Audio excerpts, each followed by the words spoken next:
Okay, അപ്പോൾ നമ്മൾ +2 ഫിസിക്സിൽ ഞാൻ ഓൾമോസ്റ്റ് എല്ലാ ചാപ്റ്ററും ഞാൻ കംപ്ലീറ്റ് ചെയ്തിട്ടുണ്ട്. ഞാൻ പിന്നെ കുറച്ച് നാളായിട്ട് +2 ഫിസിക്സിനൊന്നും ചെയ്തിട്ടില്ല. ആകെ ഒരു ഒറ്റ പാഠം മാത്രമേ ബാക്കിയുള്ളൂ. ആ പാഠത്തിൽ നമുക്ക് ഇന്ന് തുടങ്ങാം. എന്താണ് ray optics and optical instruments. ബാക്കി എല്ലാ പാഠം ഇൻ ദ സെൻസ് ഞാൻ തീർത്തിട്ടുണ്ട്. അപ്പോൾ ഇതിനായിരുന്നു ഞാൻ ബാക്കി വെച്ചൊരു പാഠം കുറച്ച് കഴിഞ്ഞിട്ട് ചെയ്യാൻ നേരിച്ച്. അപ്പോൾ ഇന്ന് നമുക്ക് ഇതിലെന്ത് ചെയ്യുക, ഇന്ന് തുടക്കം കുറിക്കുക. ഒരു 12 ക്വസ്റ്റൻ ആയിട്ടാണ് ഞാൻ ചിലപ്പോൾ ഒരു 3 ക്ലാസ്സിൽ ഈ പാഠം തീർക്കുന്ന രീതിയിലായിരിക്കും. അതോടുകൂടി +2 ഫിസിക്സ് കംപ്ലീറ്റഡ്. അപ്പോൾ ആർക്ക് ആദ്യം നേടേണ്ടെങ്കിൽ ഈ പാഠം കൂടി ഞാൻ കംപ്ലീറ്റ് ചെയ്യണം. ഈ ഒരു പാഠം കൂടി കടന്നാൽ എനിക്ക് അതിൻ്റെ ഒരു അർഹത കിട്ടുള്ളൂ. നമുക്ക് നോക്കി നോക്കാം. ഇന്ന് വരാൻ സാധ്യതയില്ല. നമ്മളെ ഏത് ക്വസ്റ്റ്യൻസ് നിങ്ങൾക്ക് അറിയാലോ. അതിൻ്റെ നല്ലൊരു ക്വസ്റ്റ്യൻ ഇതിൽ ആക്ച്വലി കണ്ടായിരുന്നു. എവിടെയല്ലത് ഈ പറഞ്ഞ ഇത് നമ്മളെ പേജ് നമ്പർ 236. നല്ലൊരു ക്വസ്റ്റ്യൻ. ഇത് example 9.6 magician during A show വെച്ചിട്ട് നല്ല ഡെപ്തിലെ ക്വസ്റ്റ്യൻ ഇത് ചെയ്ത് നോക്കുക. പിന്നെ അതേ പേജിൽ തന്നെ എക്സാമ്പിൾ 9.7 ചെയ്യുക. അത് എക്സാമിന് വരും. പിന്നെ ഇത് കുറേ ന്യൂമറിക്കൽസ് നിങ്ങൾ കൂടുതൽ പ്രാക്ടീസ് ചെയ്യണം. അപ്പോൾ ഈ പേജ് നമ്പർ 238 ഈ ന്യൂമറിക്കൽ എക്സാമ്പിൾ 9.8 പ്രാക്ടീസ് ചെയ്യുക. ഈ ന്യൂമറിക്കൽ കാരണം ന്യൂമറിക്കൽ സ്ട്രോങ്ങിൽ ഒന്നും ചെയ്യാനാവില്ല. അതാണ് എൻ്റെ ഒരു വിഷയം എന്ന് പറയുന്നത്. അപ്പോൾ അതേപോലെ ടെലിസ്കോപ്പിൽ എന്തെല്ലാം കൂടുതലല്ല. അപ്പോൾ ഇത്ര ക്വസ്റ്റ്യൻസ് നിങ്ങൾ അതിൻ്റെ ഭാഗമായിട്ട് പഠിച്ചു നോക്കുക എന്നുള്ളതാണ്. ഓക്കെ, നമുക്കിതിൽ വരാൻ സാധ്യതയിൽ NCERT എക്സസൈസ് ക്വസ്റ്റ്യൻ സെലക്ട് ചെയ്യുക. ഒരു 8 ക്വസ്റ്റ്യൻ ആക്ച്വലി നിങ്ങൾക്ക് വേണ്ടി സെലക്ട് ചെയ്യുന്നതിൽ കുറേ 30ഓളം ക്വസ്റ്റ്യൻസ് ഉണ്ട്. പക്ഷേ എനിക്ക് ഏറ്റവും വരാൻ സാധ്യതയിൽ ഒരു 8 question including NCERT selected exemplar question ഞാൻ സെലക്ട് ചെയ്തിട്ടുണ്ട്. നമുക്കിത് 4 ക്വസ്റ്റ്യൻ ഡിസ്കസ് ചെയ്യുക. അടുത്ത ആഴ്ച ഇതേപോലെ ഞാൻ ഒരു ദിവസം കൂടി ഈ ഒരു 4 ക്വസ്റ്റ്യൻ ബാക്കി 4 ക്വസ്റ്റ്യൻ കൂടി ഡിസ്കസ് ചെയ്തിട്ട് നമുക്ക് എന്ത് ചെയ്യാം, പാഠം തീർന്ന് +2 ഫിസിക്സ് ഫിനിഷ്ഡ് നമുക്ക് ചെയ്യാം. ഓക്കെ, നമുക്ക് ഈ ഒരു ക്വസ്റ്റ്യൻ ഡിസ്കസ് ചെയ്യാം. ഇത് ടാങ്കിൻ്റെ എന്തായാലും കാര്യം പറയണല്ലോ. A tank is filled with water to a height of. ഒരു ടാങ്ക് ഉണ്ട് നമ്മളെ വീട്ടിലെല്ലാം ഇല്ല പോലത്തെ ആ ഒരു ഞങ്ങൾക്ക് അറിയുന്ന പോലത്തെ ഒരു ടാങ്കാണ്. നമ്മളെ വെള്ളം നിറച്ച് വെക്കുന്ന ടാങ്ക്. എൻ്റെ വീടിൻ്റെ റൂഫിൻ്റെ മുകളിൽ ഇതേപോലത്തെ ഒരു ടാങ്ക് ഉണ്ട്. നമ്മൾ എടുക്കലത് പോയിട്ടെല്ലാം ക്ലീൻ ആക്കാറൊക്കെ ഉണ്ട്. അപ്പോൾ ഇങ്ങനെ ഒരു ടാങ്കിൽ 12.5 സെൻറ്റിമീറ്റർ, അപ്പോൾ ഇത്ര ഒരു ഡിസ്റ്റൻസിൽ 12.5 സെൻറ്റിമീറ്റർ ഹൈറ്റ് വരെ വെള്ളമുണ്ട്. എന്തോ കാരണം കൊണ്ട് കുറച്ച് വെള്ളം കുറഞ്ഞു പോയി. നമ്മളെ സമ്മർ സീസണൊക്കെ ആയതുകൊണ്ട് കുറച്ച് വെള്ളം ലീവാബറേറ്റ് ചെയ്തിട്ട് ഇത്ര ലെവലിലെ വെള്ളമില്ലു. Apparent depth of a needle lying at the bottom of the tank. ഇവിടെ താഴെ ഒരു എന്നോട് അറിയാണ്ടൊരു മുട്ട് സൂചിയുടെ വെച്ചുപോയി. അപ്പോൾ അതിൻ്റെ apparent depth of a needle it's measure by a microscope. അത് ഇത്ര അപ്പാരൻ്റ് ഡെപ്ത് ആയിട്ട് തന്നിട്ടുണ്ട് 9.4 centimetre. What is the refractive index of water?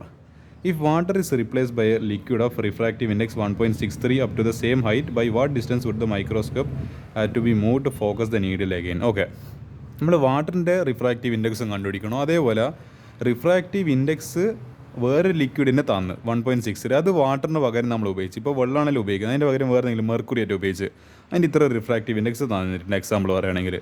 അപ്പോൾ ഈ 9.4 സെൻറ്റിമീറ്റർ എന്ന് പറയുന്ന അപ്പാരൻ്റ് ഡെപ്ത് ഉണ്ടല്ലോ. അപ്പോൾ അതിനെടുക്കായിട്ട് എത്ര മാറും? അത് ഈ രണ്ട് ക്വസ്റ്റിൻ്റെ ആൻസർ നമ്മൾ ചെയ്യേണ്ടത്.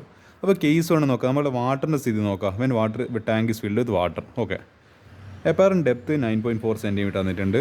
എന്താണ് ഹൈറ്റ് ഓഫ് ദ ടാങ്ക് അല്ല ഹൈറ്റ് ഓഫ് വാട്ടർ ടി വേണമെങ്കിൽ H ആയിട്ട് എടുക്കുക. H is equal to 12.5 centimetre. Real depth അപ്പോൾ എന്തായിരിക്കും? ഹൈറ്റ് ഓഫ് ദ വാട്ടറിന് ഈക്വൽ ആയിരിക്കും. അപ്പോൾ 12.5 സെൻറ്റിമീറ്റർ. അപ്പാരൻ്റ് ആയിട്ടുള്ള ഡെപ്ത്, അതായത് നമ്മൾ നോക്കുമ്പോൾ നമുക്ക് കാണുന്നത് ആക്ച്വലി ഇത് ഇല്യൂഷൻ പോലെയാണല്ലോ. നമ്മളിപ്പോൾ ഒരു ആക്ച്വലി ഈ ഒരു ഗ്ലാസ് അല്ല നമ്മളെ എന്തെങ്കിലും പറയാൻ നമ്മളെ കുപ്പി ഗ്ലാസ്സിലല്ല ഞാനിപ്പോൾ ഒരു പെൻസിൽ ഇങ്ങനെ ഇട്ട് വെച്ച് കഴിഞ്ഞാൽ ആ പെൻസിൽ ഇങ്ങനെ നിൽക്കുന്ന ആ ഒരു ഇതിലല്ല നമ്മൾ ആക്ച്വലി കാണും. അതൊന്ന് കുറച്ചും കൂടി ഒരു ബെൻഡില്ല, കാരണം ലൈറ്റ് അതിനടുക്ക് റിഫ്രാക്റ്റ് ആവുന്നുണ്ട്. അപ്പോൾ നമ്മൾ ഈ പെൻസിലിൽ എങ്ങനെയാണ് വെച്ചാൽ നമ്മൾ ദൂരെ നിന്ന് അല്ലെങ്കിൽ ഒരു കുറച്ച് സൈഡിൽ നിന്ന് നോക്കുമ്പോൾ എന്തായിരിക്കും, നമ്മൾ എങ്ങനെയാണ് ഇവിടെ വെച്ചിട്ടില്ല ആ രീതിക്കല്ല നമ്മൾ അതിൻ്റെ എക്സാക്റ്റ് ആയിട്ട് ഇമേജാണ്. കുറച്ചൊരു സാധനം കുറച്ചൊരു ടിൽറ്റഡ് ആയിട്ടില്ല, അതിൻ്റെ പൊസിഷൻ മാറിയിട്ടായിരിക്കും കാണുന്നത്. ആക്ച്വലി അവിടെ റിഫ്രാക്ഷൻ നടക്കുന്നുണ്ട്. അതേപോലത്തെ കേസാണ്. അപ്പോൾ apparent depth 9.4 centimetre, real depth അല്ലെങ്കിൽ ഹൈറ്റ് എന്ന് പറയുന്നത് 12.5 സെൻറ്റിമീറ്റർ. അപ്പോൾ റിഫ്രാക്റ്റീവ് ഇൻഡെക്സ് എങ്ങനെ കണ്ടുപിടിക്കാം? Real depth divide by apparent depth. ഇങ്ങനെ ഒരു ഇക്വേഷൻ നിങ്ങൾ പഠിച്ചിട്ടുണ്ട്. പക്ഷേ ഇത് വെച്ചിട്ട് നിങ്ങൾ ന്യൂമറിക്കൽസ് അധികം ചെയ്തിട്ടുണ്ടാവില്ല. അപ്പോൾ ഇങ്ങനത്തെ പാഠത്തിൻ്റെ കുഴപ്പമാണ്. കുറേ ഇക്വേഷൻ ചെയ്തില്ലാത്ത കണക്കിന് പഠിച്ചു നോക്കും. പക്ഷേ ഇത് ന്യൂമറിക്കൽ വരുമ്പോൾ ഒന്നും ചെയ്യാൻ പറ്റില്ല. അതാണല്ലോ നിങ്ങളെ +2 മറ്റേ ക്രിസ്മസ് എക്സാം സംഭവിച്ചത്. നിങ്ങളെ കുറേ ഇക്വേഷൻസ് പഠിച്ചു പോയി.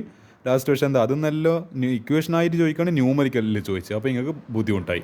അപ്പോൾ എന്ത് ചെയ്യണം, നമ്മൾ അങ്ങനത്തെ ന്യൂമറിക്കൽസ് കൂടുതൽ പഠിക്കണം. അപ്പോൾ മ്യൂ ഇസ് ഈക്വൽ ടു, അതായത് mu of water refractive index of water is equal to real depth divide by apparent depth. Real depth 12.5. എന്തായാലും സെൻറ്റിമീറ്ററെല്ലാം ക്യാൻസൽ ചെയ്യും. അതുകൊണ്ട് ഞാൻ എഴുതുന്നില്ല. 12.5 ഡിവൈഡ് ബൈ 9.4 അപ്രോക്സിമേറ്റ്ലി 1.33 എന്ന് പറഞ്ഞിട്ട്. കാരണം ഇത് കോൺസ്റ്റൻറ്റ്, അതായത് ഒരു യൂണിറ്റ്ലെസ് ക്വാണ്ടിറ്റിയാണ് നമ്മളെ റിഫ്രാക്റ്റീവ് ഇൻഡെക്സ് എന്ന് പറയുന്നത്. അപ്പോൾ 1.33 ആയിരിക്കും വരിക. അതാണ് ആ ക്വസ്റ്റ്യൻ ആൻസർ. അടുത്തത് case 2 when tank is filled with liquid. അപ്പോൾ ലിക്വിഡ് എത്ര തന്നിട്ടുണ്ട്, മ്യൂസിക്കിൽ 1.63. അവിടെ ഇനി ഈക്വേഷൻ വെച്ചിട്ട് നമുക്ക് ജസ്റ്റ് ഒന്ന് റീഅറേഞ്ച് ചെയ്ത് പോലെ. അതായത് ഇവിടെ എന്തെല്ലാം തന്നിട്ടുണ്ട്, റിയൽ ഡെപ്ത് എന്ന് പറയുന്നത് എന്താണ് 12.5, അതായത് സെയിം ഹൈറ്റ് എന്ന് പറഞ്ഞിട്ടുണ്ട്. ഇവിടെ പോയി moved at the same height എന്ന് പറഞ്ഞിട്ടുണ്ട്. അപ്പോൾ എന്താ റിയൽ ഡെപ്ത് എന്തായാലും ആ പറഞ്ഞ 12.5 ആയിരിക്കും. ഈ അപ്പാരൻറ്റ് ഡെപ്ത് കണ്ടുപിടിക്കണം, ഇതിന് എക്സ് ആയിട്ട് എടുക്കുക. അപ്പോൾ 1.63 12.5 ഡിവൈഡ് ബൈ എക്സ്. അപ്പോൾ എക്സ് കണ്ടുപിടിക്കുക, ഇത് ഇങ്ങോട്ടേക്ക് പറഞ്ഞാൽ ഇത് താഴെ പെരുന്നേക്കുക. അപ്പോൾ എക്സ് 12.5 ഡിവൈഡ് ബൈ 1.63. അപ്പോൾ എന്ത് വരും, ഈ പറഞ്ഞ 7.67. പക്ഷേ ഇതല്ലാതെ നമുക്ക് വേണ്ടത് മൈക്രോസ്കോപ്പ് എത്രത്തോളം ഡിസ്റ്റൻസ് ഷിഫ്റ്റ് ചെയ്തെന്നല്ല. അപ്പോൾ എന്താ മൈക്രോസ്കോപ്പ്, അതായത് ആദ്യത്തെ കേസിൻ്റെ എന്താണ് മൈക്രോസ്കോപ്പിൻ്റെ പൊസിഷൻ, അതായത് 9.5. അതൊന്ന് എന്ത് ചെയ്യുക, ഈ 7.67 കുറച്ച് കളയാം. അപ്പോൾ എന്ത് കിട്ടും ഫൈനലി നമുക്ക് 1.73. ഇത്ര ഡിസ്റ്റൻസ് ആയിരിക്കും നമ്മൾ എന്ത് മൂവ് ചെയ്യേണ്ടി വരിക. അതായത് 7.67 ഇപ്പോൾ പുതിയ അപ്പാരൻറ്റ് ഡിസ്റ്റൻസ് ഡെപ്ത് എന്ന് പറയുന്നത്. പക്ഷേ അതായത് ഇവർ ചോദിച്ചിരിക്കുന്നത് അങ്ങനെയല്ല, എന്താണ് മൈക്രോസ്കോപ്പ് എത്ര ഡിസ്റ്റൻസ് മാറിയിട്ടുണ്ട് ഈ ഒരു പുതിയ സാധനത്തിന്. അതായത് ഈ സാധനം ഒന്നും കൂടി ഫോക്കസ് ചെയ്യേണ്ടിയിട്ട്, കാരണം ഈ ഡെപ്ത് മാറും തോറും എന്ന് പറയേണ്ടത് അപ്പോൾ പിന്നെ ബ്ലറായി ഇപ്പോൾ നമ്മൾ മൈക്രോസ്കോപ്പിൽ നോക്കുമ്പോൾ പിന്നെ സാധനം ബ്ലറായി പോകും. അത് വീണ്ടും കറക്റ്റായിട്ട് നല്ല വെടിപ്പോടെ കാണിക്കൽ, കാരണം നീഡിൽ എന്നെല്ലാം പറയുമ്പോൾ ഭയങ്കര കുഞ്ഞു സാധനം, അതെല്ലാം കാണണ്ടിക്കൽ മൈക്രോസ്കോപ്പ് പോലത്തെ ഇൻസ്ട്രുമെൻറ്റ്സാണ് കുറച്ചും കൂടി നല്ലത്. പക്ഷേ എങ്ങനെ എന്താ അത് വേറൊരു ഡെപ്തിലാകുമ്പോൾ അപ്പോൾ അത് എന്ന് പറയേണ്ടത്, അപ്പോൾ നമ്മൾ അതിനൊക്കെയായിട്ട് നമ്മൾ എന്താണ് മൈക്രോസ്കോപ്പ് ഒന്നും കൂടി അഡ്ജസ്റ്റ് ചെയ്യുക, ബ്ലറൊന്ന് മാറ്റിയിട്ട് ഒന്ന് വീണ്ടും അതിലൊന്ന് നല്ല കൃത്യമായിട്ട് ആ ഫോട്ടോ ക്ലിയർ ആയിട്ട് കാണേണ്ടിയിട്ട് നമ്മളൊന്നും കൂടി അഡ്ജസ്റ്റ് ആക്കും. ആ എത്രത്തോളം അഡ്ജസ്റ്റ് ചെയ്തിനോ ആ അഡ്ജസ്റ്റ് ചെയ്ത ആ ഒരു ഡിസ്റ്റൻസ് അതിനാണ് ആക്ച്വലി ഇവർ ചോദിച്ചിരിക്കുന്നത്. അതാണ് 1.73 സെൻറ്റിമീറ്റർ എന്ന് പറയുന്നത്. ഇതാണ് ഈ ക്വസ്റ്റ്യൻ ആൻസർ. ഇനി അടുത്ത ക്വസ്റ്റ്യൻ നമുക്ക് ചെയ്യാം. ഇനി അടുത്ത ക്വസ്റ്റ്യൻ ചെയ്യാം. ഇതാ ഡബിൾ കോൺവെക്സ് ലെൻസസ്. ഇപ്പോൾ 2 double convex lenses are to be manufactured from a glass of refractive index 1.55. ഞാൻ വണ്ടി കൊണ്ടിട്ട് കത്തുന്നത്. അപ്പോൾ എന്താ 2 ഡബിൾ, അതായത് ഗ്ലാസ്സിൽ നിന്ന് 2 എന്താണ് ഡബിൾ കോൺവെക്സ് ആയിട്ട് ലെൻസ് ഉണ്ടാക്കണം. എന്നിട്ട് അതിൻ്റെ റിഫ്രാക്റ്റീവ് ഇൻഡെക്സ് എത്ര തന്നിട്ടുണ്ട്, അല്ല റിഫ്രാക്റ്റീവ് ഇൻഡെക്സ് എത്ര വേണം നമുക്ക് ഡബിൾ കോൺവെക്സ് ലെൻസിൻ്റെ 1.55 with both faces of same radius of curvature. അപ്പോൾ എന്തായാലും റേഡിയസ് ഓഫ് കർവേച്ചർ സെയിം ആയിരിക്കണം. What is the radius of curvature required if the focal length is to be made 20 centimetre. Refractive index തന്നിട്ടുണ്ട് എത്രത്തോളം വേണം, focal length തന്നിട്ടുണ്ട്, അത് വെച്ചിട്ട് radius of കൺവേച്ചർ കണ്ടുപിടിക്കണം. നോക്കാമല്ലോ. അപ്പോൾ റിഫ്രാക്റ്റീവ് ഇൻഡെക്സ് AμG, അതായത് refractive index of glass with respect to air, അതാണ് AμG എന്ന് പറയുന്നത്. അത് ഈക്വൽ ടു 1.55. അപ്പോൾ എന്താ both faces have same radius of curvature എന്ന് പറയുമ്പോൾ for a double convex lens R1 equal to R, R2 equal to -R. ഇതാണ് double convex ലെൻസിൻ്റെ റേഡിയസ് ഓഫ് കർവേച്ചർ എന്ന് പറയുന്നത്. R1 അപ്പോൾ എന്തായാലും 2 എണ്ണം, അതെ ഇതാണ് ഫിഗർ എന്ന് പറയുന്നത്. R1 എന്ന് പറയുന്ന റേഡിയസ് ഓഫ് കർവേച്ചർ ഇങ്ങനെയുണ്ട്, R2 എന്ന് പറയുന്നത് ഇങ്ങനെയുണ്ട്. R1 നമ്മൾ R ആയിട്ട് കൺസിഡർ ചെയ്യുക, R2 എന്ന് പറയുന്നത് R ന് പക്ഷേ ഓപ്പോസിറ്റ് ഡയറക്ഷനായിട്ട് നെഗറ്റീവ് സൈൻ എടുക്കുക. For a double convex lens 1 radius is taken positive and other is taken as negative. ഇതാണ് ഇതിൻ്റെ റീസൺ എന്ന് പറയുന്നത്. ഫോക്കൽ ലെങ്ത് ഓഫ് നമ്മൾ എന്ത് ചെയ്യുക, നമ്മളെ ലെൻസ് മേക്കർ ഫോർമുല എന്തിനാണ് ആക്ച്വലി ഉപയോഗിക്കുന്നത്, ഈ ഒരു ലെൻസൊക്കെ ഉണ്ട്, അത് ഇടയിൽ പേരിൽ തന്നെ ലെൻസ് മേക്കർ, ലെൻസിനെ മേക്ക് ചെയ്യുക, ലെൻസിന് ഉണ്ടാക്കുക, അതിൻ്റെ ഫോർമുലയാണ് ആക്ച്വലി ഈ സാധനം. അപ്പോൾ ലെൻസ് ഉണ്ടാക്കേണ്ട ഫോർമുലയാണ് ഈ ലെൻസ് മേക്കർ ഫോർമുല എന്ന് പറയുന്നത്. അപ്പോൾ അത് സാധനം മലയാളത്തിൽ എൻ്റെ മീനിങ് മനസ്സിലാക്കാൻ വേണ്ടി ശ്രമിക്കുക. എന്ത് തന്നിട്ടുണ്ട്, 1/f is equal to, ഇത് ആക്ച്വലി നമ്മൾ ഇത് ഇങ്ങനെ കണ്ടിട്ടുണ്ടാവില്ല, ഇത് ആക്ച്വലി നിങ്ങൾ n-1 × 1/r1 - 1/r2 എന്നായിരിക്കും കണ്ടിട്ടുണ്ടാവുക. അപ്പോൾ ആ എന്നിന് പകരമാണ് ആക്ച്വലി n എന്ന് പറയുന്നത് റിഫ്രാക്റ്റീവ് ഇൻഡെക്സ് തന്നെയാണ്, അതിനെ വേറെ രീതിയിൽ എഴുതി മാത്രമല്ലോ.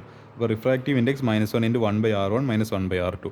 ഈ ആക്ച്വലി ഇവിടെ എന്താ കണ്ടുപിടിക്കേണ്ടത്, ഈ R കണ്ടുപിടിക്കേണ്ടത്. ആക്ച്വലി R1 ഓക്കെ ഞാൻ പറഞ്ഞുതരാം. അതായത് 1/r1 + 1/r2 ആയിരുന്നു. പക്ഷേ എന്താണ് ഓക്കെ 1/r1 - 1/r2 ഇക്വേഷൻ നമുക്ക് ചെയ്ത് നോക്കാം. 1/fൻ്റെ സ്ഥാനത്ത് +20 focal length equal to refractive index 1.55 - 1 into എന്താണ് 1/r1 സ്ഥാനത്ത് R, പിന്നെന്താ മൈനസ് ഓഫ് 1/r2 സ്ഥാനത്ത് -R. അപ്പോൾ 1/r എന്താണ് മൈനസ് എന്താണ് 1/-R. അപ്പോൾ ഈ മൈനസും കൂടി ചേർത്തിട്ട് എന്താവും പ്ലസ് ആയിട്ട് മാറും. അപ്പോൾ 1/r + 1/r എന്ന് വരും. അപ്പോൾ ഇതിപ്പോൾ R + R എന്ന് പറയുന്നത് 2R / R². അപ്പോൾ ഇത് കട്ടായി ക്യാൻസൽ, അപ്പോൾ 2/r എന്ന് വന്ന്. അപ്പോൾ 1/20 is equal to, ഇപ്പോൾ 1.55 എന്ന് 1 കുറച്ച് കഴിഞ്ഞാൽ എത്രയാണ് 0.55.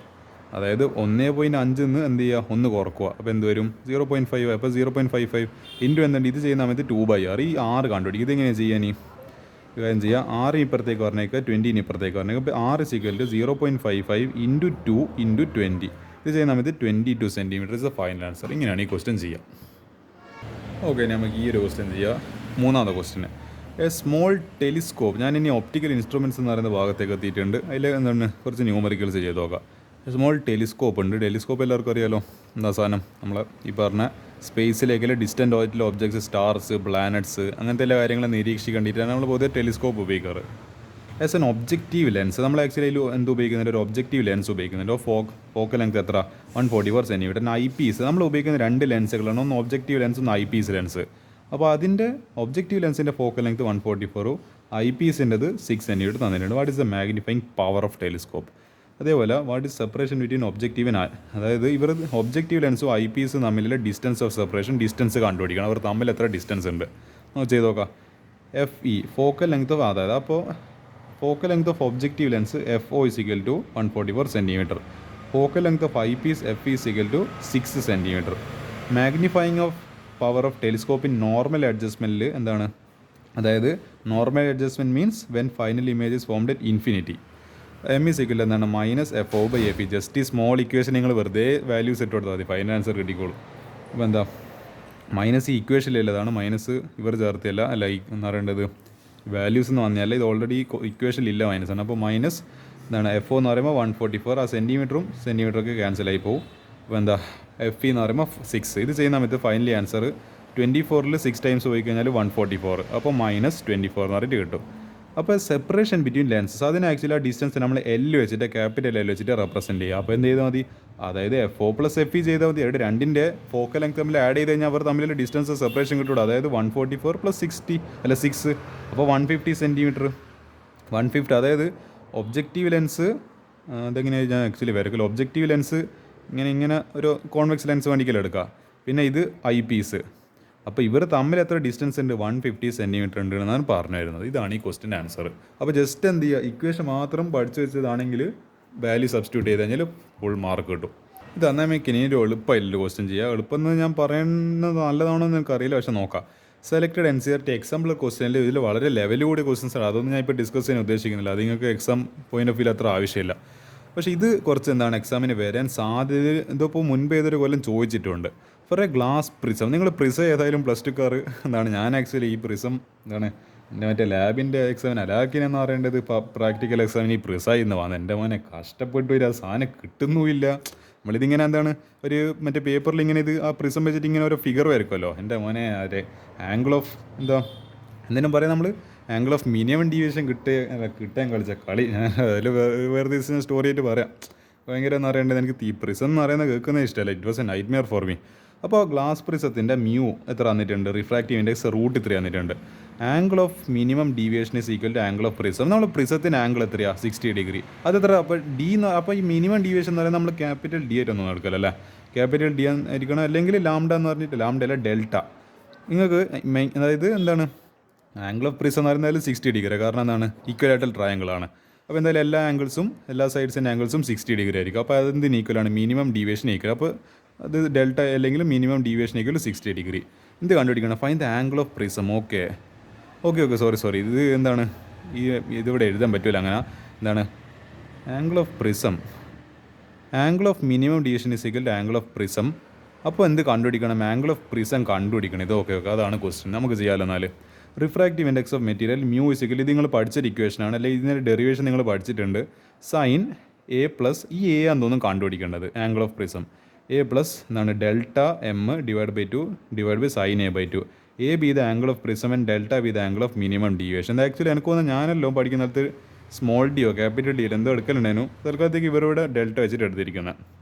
Given angle of deviation delta is equal to A. അപ്പോൾ ഈ ഡെൽറ്റക്ക് പകരം എ കൊടുത്താൽ മതി. അപ്പോൾ എന്താ sine of A plus A, അതായത് ഇവിടെ എന്ത് വരും, സൈൻ ഓഫ് എ പ്ലസ് ഡെൽറ്റക്ക് പകരം എന്ത് വരും, എ തന്നെ വരും, കാരണം രണ്ട് ആംഗിൾ സെയിം ആണ്, /2. അപ്പോൾ എ പ്ലസ് എ ഒരു ചക്ക പ്ലസ് വേറൊരു ചക്ക 2 ചക്ക /2, 2a/2 എന്ന് പറയുമ്പോൾ എ വരും. അപ്പോൾ sine A divide by sine A/2. Okay, ഇവിടെ കുറച്ച് എന്ത് ചെയ്യണം, ഇപ്പോൾ മ്യൂസിക്കിൽ sine A divide by sine A/2. ഇവിടെ എന്ത് ചെയ്യണം, ഇവിടെ നിങ്ങൾ കുറച്ച് പ്ലസ് ഉണ്ട് ട്രിഗ്നോമെട്രി കുറച്ച് ആവശ്യമുണ്ട്, അല്ലെങ്കിൽ ക്വസ്റ്റ്യൻ ചെയ്യാൻ പറ്റില്ല. നമുക്ക് സൈൻ എന്നെ എങ്ങനെ മാറ്റി എഴുതാം, 2 sin A/2 cos A/2. എന്തുകൊണ്ടത്, ഇപ്പോൾ sin 2θ എന്ന് പറയുന്നത് നിങ്ങൾ ആലോചിച്ച് നോക്കുക, 2 sin θ cos θ. അതായത് ഈ ആംഗിൾ, അതായത് ഇവിടെ ആംഗിൾ 2θ നിങ്ങൾ കാണുന്നുണ്ടല്ലേ, ഇവിടെ ആംഗിൾ 2θ ആവുന്ന സമയത്ത് ഇവിടെ ആംഗിൾ പകുതി ഹാഫ് ആംഗിൾ ആയിപ്പോയി. ടു തീറ്റ ബിക്കംസ് തീറ്റ തീറ്റ. അപ്പോൾ എന്തായിരിക്കും?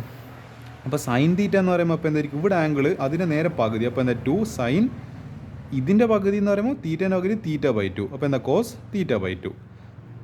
അപ്പോൾ എന്താ ഇതിൻ്റെ ഡബിൾ ആയിരിക്കും തീറ്റ/2ൻ്റെ ഡബിൾ എന്ന് പറയുമ്പോൾ തീറ്റേൻ്റെ ഡബിൾ 2 തീറ്റ. അപ്പോൾ 2 തീറ്റേൻ്റെ ഡബിൾ എത്രയാണ്? 4 തീറ്റ. 3 തീറ്റേൻ്റെ ഡബിൾ 6 തീറ്റ. അപ്പോൾ അങ്ങനെ പറഞ്ഞിട്ട് നിങ്ങൾക്ക് എഴുതാവുന്നതാണ്. അപ്പോൾ ഈ സൈൻ തീറ്റ പകരം 2 സൈൻ തീറ്റ/2 കോസ് തീറ്റ/2. അപ്പോൾ എന്താ 2 സൈൻ തീറ്റ/2 പകരം a/2 കോസ് a/2. അപ്പോൾ ഇവിടെ കാണുന്നുണ്ട് നിങ്ങൾ ഈ a/2 സൈൻ a/2 ക്യാൻസൽ. പിന്നെന്താ ബാക്കിയുള്ളത്? ഈ പറഞ്ഞ എന്താണ് കോസ് a/2 ബാക്കി. പിന്നെ എന്താ ഈ 2 എന്നുള്ളത് ഇങ്ങോട്ടേക്ക് പറഞ്ഞു വെച്ചാൽ, അതായത് മ്യൂ ഇസിക്കൽ എന്ന് പറഞ്ഞിട്ടില്ല, ഈ 2നെ മ്യൂവിൻ്റെ താഴെ പറഞ്ഞു വെച്ചാൽ, അപ്പോൾ μ/2 ഇസിക്കൽ ടു കോസ് a/2. ഇനി എന്താ ചെയ്ത് ഇവർ? അപ്പോൾ ഇവരൊരു കാര്യം ചെയ്ത് ഈ മ്യൂവിന് പകരം വാല്യൂ ഇട്ട് കൊടുത്തത് √3. ഈ ഇവിടെ മ്യൂ ആക്ച്വലി √3 എന്ന് പറഞ്ഞിട്ട് കൊടുത്തിട്ടില്ലല്ലോ. അപ്പോൾ √3/2. അപ്പോൾ കോസ് a/2 ഇസിക്കൽ ടു എന്താ? √3/2. ഇത് ആക്ച്വലി കോസിൻ്റെ ഒരു സ്റ്റാൻഡേർഡ് ആയിട്ട് അറിയുന്നൊരു വാല്യൂ ഇല്ലേ? ഏതാ വാല്യൂ? കോസ് 30 ഡിഗ്രി ആണെന്നല്ലേ? Yes, cos 30 degree. എന്ത് ചെയ്യുക? രണ്ട് സൈഡിലും കോസ് ഇൻവേഴ്സ് എടുക്കുക. Taking cos inverse on both side. അപ്പോൾ ഈ കോസ് ഇൻവേഴ്സും കോസും ക്യാൻസൽ. ഇവിടുത്തെ എന്താ? Cos inverse √3/2. അതായത് കോസിൻ്റെ ഏത് ആംഗിൾ നമുക്ക് √3/2 എന്ന് പറയുന്ന വാല്യൂ കിട്ടുന്നത്? 30 ഡിഗ്രി. അല്ലെങ്കിൽ എന്താ? π/6. അപ്പോൾ അതായത് a/2 എന്ന് പറയുന്നപ്പോൾ എന്തായിരിക്കും? π/6 അല്ലെങ്കിൽ 30 ഡിഗ്രി.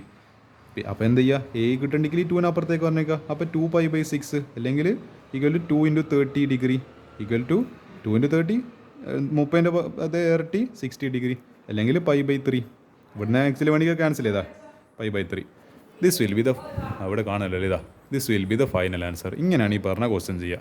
അപ്പോൾ ഇനി എന്ത് ചെയ്യാം? നമുക്കിനി ബാക്കി ക്വസ്റ്റ്യൻസ് ഇനി അടുത്ത രീതിയിൽ കാണാം. ഈ ക്വസ്റ്റ്യൻ നല്ല എനിക്ക് ഇഷ്ടപ്പെട്ട ഒരു ക്വസ്റ്റ്യനായി മാറിയിട്ടുണ്ട്. ഈ ക്വസ്റ്റ്യൻ ഇവിടെ കുറച്ച് +1 ട്രിഗ്നോമെട്രി കൂടി ഇവിടെ കയറി വരുന്നുണ്ട്. അതുകൊണ്ടാണ് ഈ ക്വസ്റ്റ്യൻ്റെ ഒരു നല്ല ഹൈലൈറ്റ് ആയിട്ട് മാറുന്നത്. ഇത് നല്ല പ്രോബ്ലമാണ്. ഇത് നിങ്ങൾ നിർബന്ധമായിട്ടും പഠിച്ചു നോക്കുക എന്നുള്ളതാണ്. നല്ലോണം എഴുതി പ്രാക്ടീസ് ചെയ്യുക ക്വസ്റ്റ്യൻ. എനിക്ക് വളരെയധികം ഒരു A+ ലെവൽ ക്വസ്റ്റ്യൻ എന്ന വണ്ടിക്ക് വിശേഷിപ്പിക്കുക. നല്ല രസമുണ്ട് ഈ ക്വസ്റ്റ്യൻ ചെയ്യാൻ. ഇനി എന്ത് ചെയ്യുക? ബാക്കി നമുക്കിനി അടുത്ത രീതിയിൽ കാണാം.